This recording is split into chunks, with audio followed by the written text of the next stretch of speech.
Kepada yang terhormat Bapak, Ibu dosen dan guru penguji, perkenalkan saya Desniatul Fatimah SPD sebagai guru SDIT Insan Cemerlang BSD Tangerang Selatan sekaligus sebagai mahasiswa PPG Daljab kategori 1 gelombang 3 tahun 2023 pada hari ini Selasa tanggal 5 Maret 2024 akan melaksanakan praktek UKIN di SMA Negeri 28 Kabupaten Tangerang pada materi Sistem Peredaran Darah dengan penggunaan model pembelajaran PBL (Problem-Based Learning). Selamat menyaksikan. Terima kasih. Wassalamualaikum warahmatullahi wabarakatuh.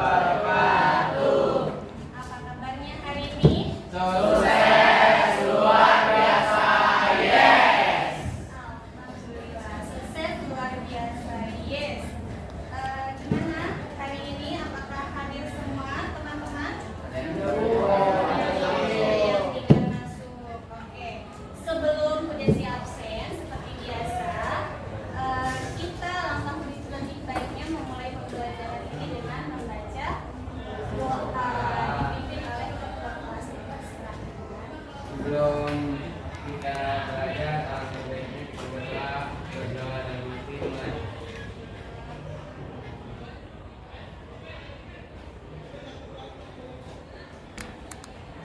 Doa selesai. Sebelum di absen, terima kasih dulu. Oh ya, hari ini kita akan belajarnya tentang melanjutkan pembelajaran yang sebelumnya, yaitu tentang sistem darah, ya, atau sistem peredaran darah. Tapi fokusnya di sini kontennya tentang kelainan atau gangguan pada sistem darah manusia. Nah, nih ICD-nya. Kalau Bu Desi menyebutkan kata pembuluh darah, kalian tepuk sekali. Kalau Bu Desi menyebutkan arteri, tepuk 2 kali. Ya, fokus. Kalau Bu Desi menyebutkan vena, tepuk 3 kali. Kemudian kalau Bu Desi menyebutkan jantung, tepuknya 4 kali. Oke, tes dulu. Pembuluh darah, arteri, vena, jantung. Sudah di-share? Ya, oke. Kalian konsentrasi dimulai. Pembuluh darah, arteri, vena, jantung. Oke, sekarang berdiri aja. Jantung, vena, arteri, vena, pembuluh darah. Good job.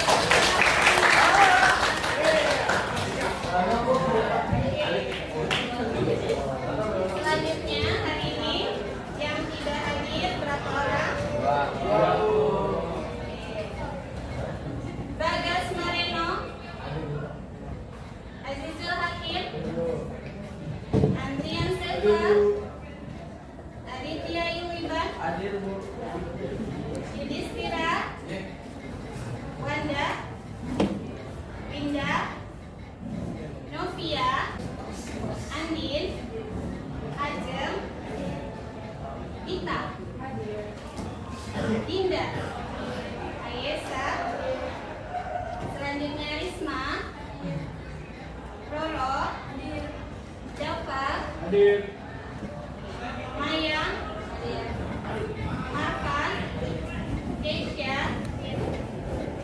Sela, Kami, kemudian Sylvia. Oh, satu lagi. Kita doakan semoga lekas sehat ya. Kemudian Nadia, Fitri, Devita, Saskia,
Tapi aturannya ketika menggunakan smartphone tidak ada yang mengakses aplikasi lainnya sesuai dengan yang dikasih perintahkan atau instruksikan.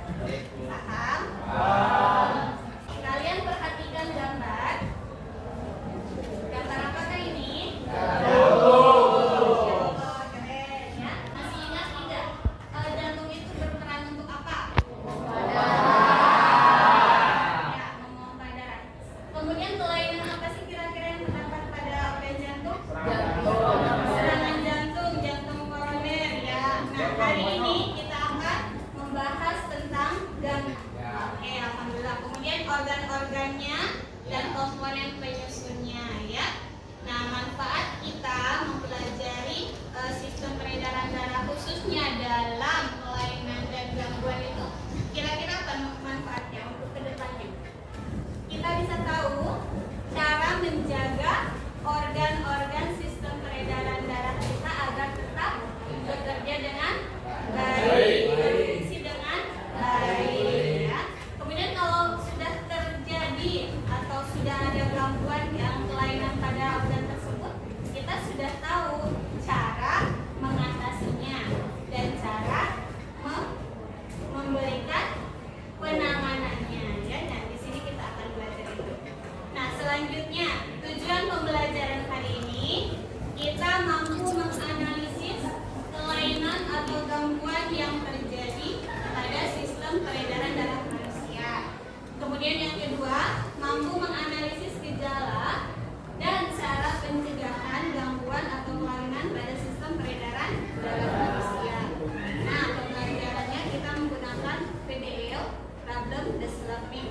Jadi nanti kalian dibagi dalam 5 kelompok, kemudian sudah disiapkan 5 kelainan, masing-masing kelompok berbeda. Nanti biasa dicari literasi dari sumber buku paket ataupun dari smartphone dan didiskusikan. Paham? Oke. Nah, sekarang siapa yang tahu ada berapakah organ sistem peredaran darah? Ada berapa? Tadi pas temu? Apa saja kira-kira?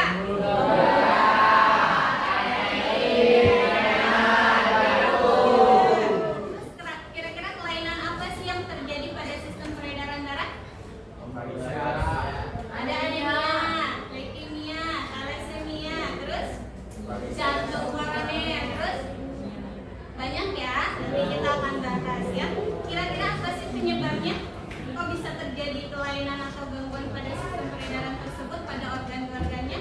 Pertama, dari apa? Bisa dari pola hidup yang kurang baik, makan makanan yang junk food, ya itu bisa mempengaruhi.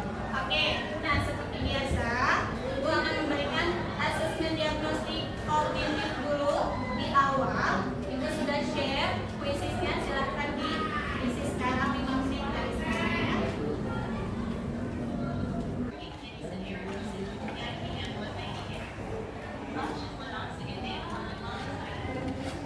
Ini selesai, finish?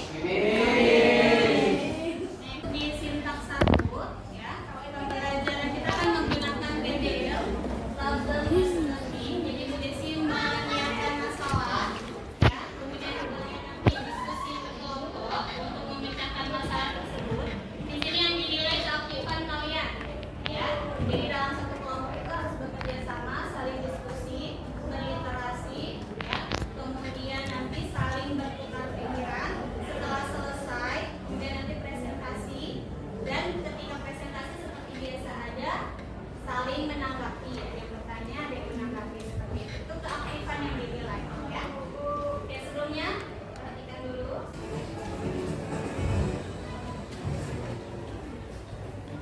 Terima kasih anak bersama kami di sini.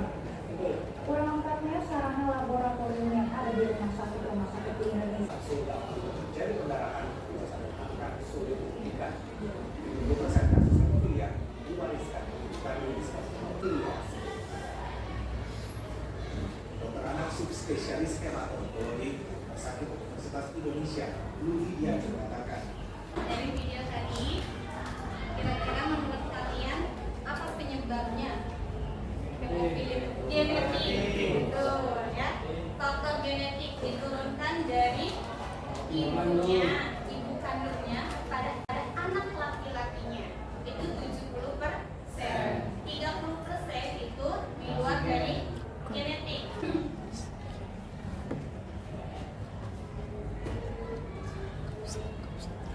Oke, ini mereview kelainan gangguan pada sistem peredaran darah. Ada anemia yang udah diambil untuk subpokok bahasan hari ini. Anemia, leukemia, thalassemia, jantung koroner, dan hipertensi. 5 gangguan atau kelainan ini yang akan nanti Bu Desi sharingkan ke kalian. Kalian discuss dengan teman satu kelompoknya. Kelompok 1 anemia, kelompok 2 leukemia, kelompok 3 thalassemia, dan seterusnya sampai kelompok 4 dan kelompok 5. Nah, ini penjelasannya. Secara sederhana ya, sistem peredaran darah atau yang juga sering disebut sebagai sistem sirkulasi adalah suatu sistem yang mengangkut atau mendistribusikan berbagai zat dalam tubuh. Nah, ini kita sudah bahas di materi sebelumnya ya. Ini hanya mereview aja. Nah, kemudian fungsi sistem sirkulasi salah satunya yaitu mengalirkan gas. Ya, gasnya berupa apa? Oksigen dan karbon dioksida. Ya. Kemudian terdapat 2 sistem sirkulasi. Ada sirkulasi terbuka dan tertutup. Ini hanya review aja, dan fungsi darah kemarin sudah kita bahas ya. Oke, nah organ-organnya juga sudah kalian tahu. Nah, sekarang kita fokus di gangguan atau penyakit pada sistem peredaran darah. Nah, ini yang akan nanti Bu Desi minta kalian untuk mencari sumbernya, disebabkan oleh apa, ya, kemudian cara mengatasinya bagaimana, itu diskusi dengan teman satu kelompoknya, ya. Tadi udah kita cari masalahnya, sudah ketemu pada salah satunya yaitu tadi hemofili, ya, dia disebabkan oleh faktor genetik. Nah, sekarang sintak kedua kita masuk di pembentukan kelompok. Kalian sudah Bu Desi bagi ke dalam 5 kelompok ya. Dan tadi sudah disebutkan kelompok 1 apa, kelompok 2 apa, Bu Desi sudah share. LKPD-nya silakan dikerjakan dan didiskusikan secara berkelompok. Ya. Nih, masing-masing kelompok berbeda. Kelompok 1 anemia, mana kelompok 1? Oke, kelompok 1. Kemudian kelompok 2 leukemia. Mana kelompok 2? Yang belakang boleh? Leukemia ya. Oh tidak, ini 2. 2 siapa?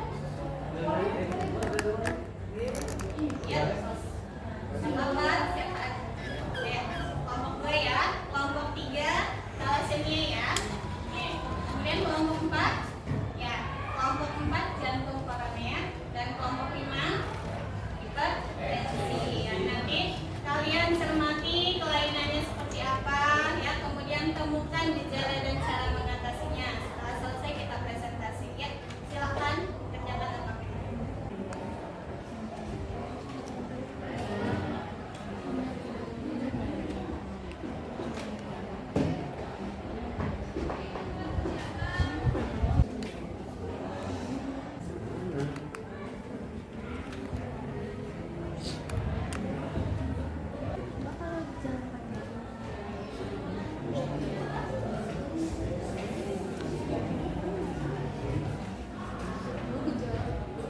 Yang PDF ya?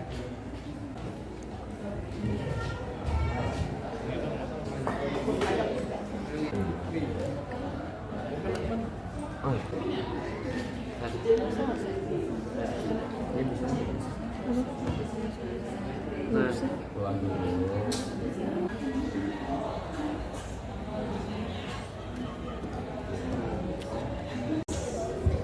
Baik, sudah selesai ya. Kalian sudah berliterasi, kemudian sudah mengumpulkan informasi dari smartphone-nya, dari buku paketnya ya, kemudian sudah discuss dengan teman-temannya. Berarti sekarang kita masuk sintak keempat, yaitu menyajikan hasil ya, presentasi masing-masing kelompok. Jadi cek yang sudah selesai, berarti langsung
terdapat nyeri pada dada serta kaki dan tangan ini. Yang keempat, kulit terdapat pirang. Kelima, tetap jantung. Cara mengatasi anemia, obat yang membantu suplemen memproduksi sel darah merah, mengonsumsi suplemen asam folat dan besi dan vitamin B12, melakukan transfusi darah seperti ada yang bertanya.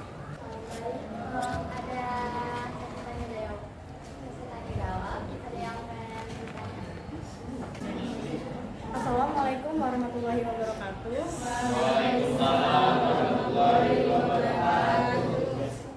Saya perwakilan dari kelompok 3 ingin bertanya, apakah anak-anak rentan terhadap penyakit anemia? Silakan. Baik, terima kasih atas pertanyaannya. Kita ingin menjawab pertanyaan dari kelompok 3. Apakah anak-anak dapat menderita anemia? Jawabannya itu, gejala anemia pada anak seringkali diabaikan karena dianggap sebagai kecapekan yang biasa. Anemia sendiri adalah kondisi kekurangan sel darah merah yang bisa terjadi pada siapa saja. Oke, jadi dapat disimpulkan bisa terjadi atau menyerang anak-anak juga. Kan biasanya itu terjadinya menyerangnya pada remaja gitu ya. Tapi ternyata pada anak-anak pun bisa menyebabkan anemia juga. Satu pertanyaan yang cukup, silakan ditutup. Wassalamualaikum warahmatullahi wabarakatuh. Waalaikumsalam warahmatullahi wabarakatuh. Assalamualaikum warahmatullahi wabarakatuh. Waalaikumsalam warahmatullahi wabarakatuh. Kami dari kelompok 2 akan menjelaskan tentang leukemia. Penyebab leukemia. Yang pertama ada genetika. Ada yang mutasi genetik pada sel-sel darah bisa meningkatkan resiko leukemia. Yang kedua ada radiasi. Paparan radiasi tinggi seperti dalam pengobatan radiasi atau bencana nuklir dapat berperan sebagai faktor resiko. Yang ketiga ada zat kimia. Beberapa zat kimia seperti benzen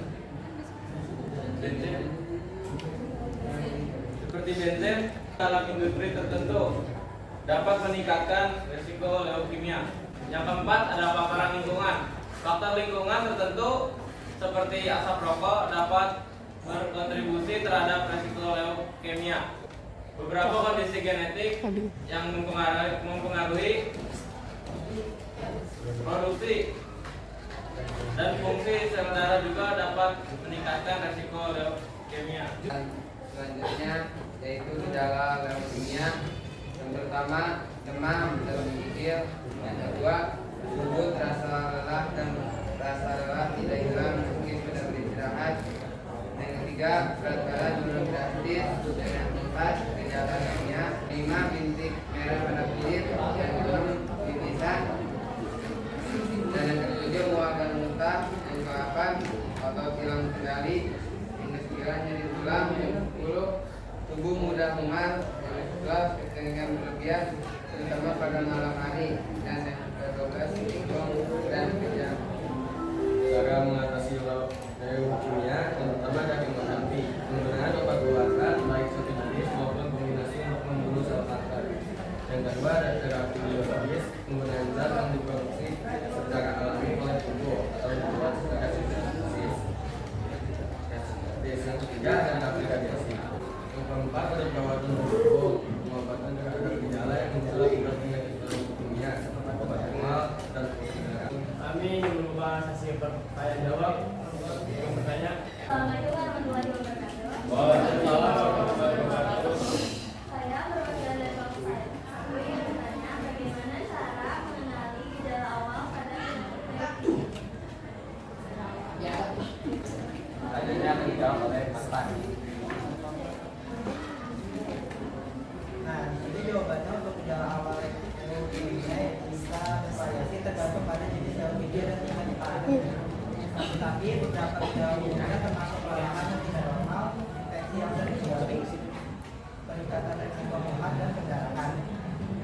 Penurunan berat badan yang tidak dapat dijelaskan dengan kurang atau sedikit, pembengkakan derajat getah benih, demam yang tidak jelas penyebabnya, dan kehilangan nafas. Oke. Kita ada kesimpulan, gejala awal hampir sama dengan gejala pada umumnya. Mungkin yang paling utama kita lihat itu nafsu makannya berkurang, ya. Nafsu makannya berkurang. Gimana kami? Sekian presentasi dari kelompok 2. Terima kasih. Wassalamualaikum warahmatullahi wabarakatuh. Waalaikumsalam warahmatullahi wabarakatuh. Alhamdulillah ya, terlihat aktif, saling menanggapi, saling memberikan masukan dan saling bertukar informasi. Jadi yang tadinya tidak tahu gangguan pada leukemia itu disebabkan apa, cara mengatasinya bagaimana, sekarang alhamdulillah sudah tahu ya. Alhamdulillah. Nah, kemudian apa yang bisa kita simpulkan dari kelima presentasi tadi? Boleh satu orang menyimpulkan?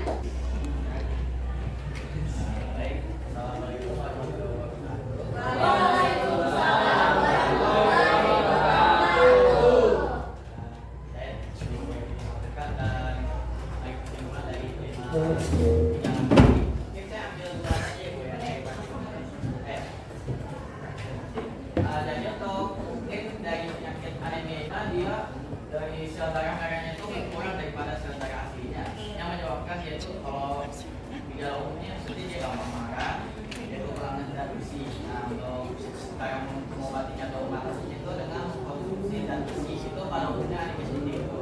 Untuk leukemia itu kan karena sel darah putihnya yang sudah tidak tersedia istilahnya, karena mungkin gejala umumnya pertama dia terpapar radiasi, terus yang kedua itu terus ya lalu untuk cara mengatasinya mungkin tadi yang dijelaskan pertama terapi radiasi, atau sebisa mungkin kita tidak menyentuh atau mendekati radiasi. Oke, terima kasih, tepuk tangan.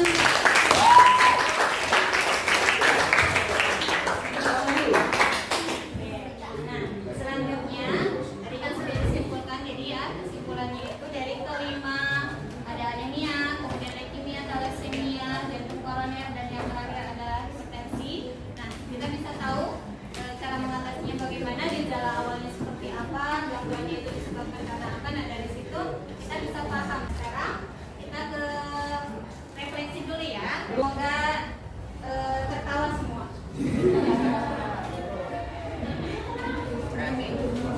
Semoga opsi keempat semua yang dipilih ya, happy, bahagia, menyenangkan belajarnya. Oke.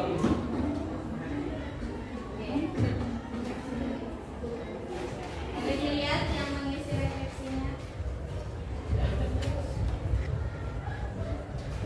Hanya 5 pertanyaan, silahkan diisi sesuai dengan apa yang kalian rasa.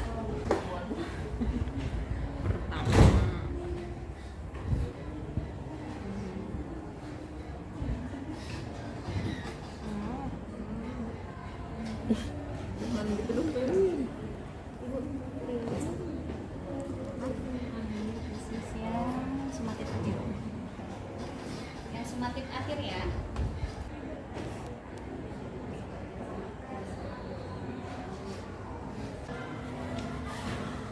Finish. Alhamdulillah, materi sistem peredaran darah pada hari ini tentang kelainan dan gangguan sistem peredaran darah sudah selesai kita pelajari. Alhamdulillah, materinya bisa diserap dengan baik.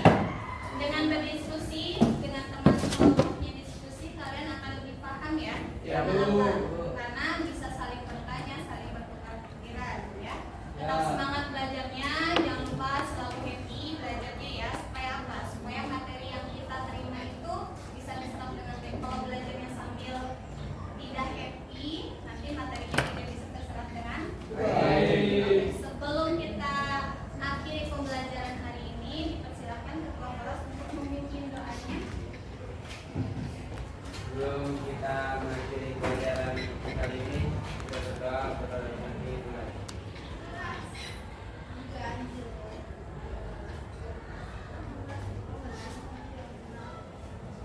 berdoa selesai.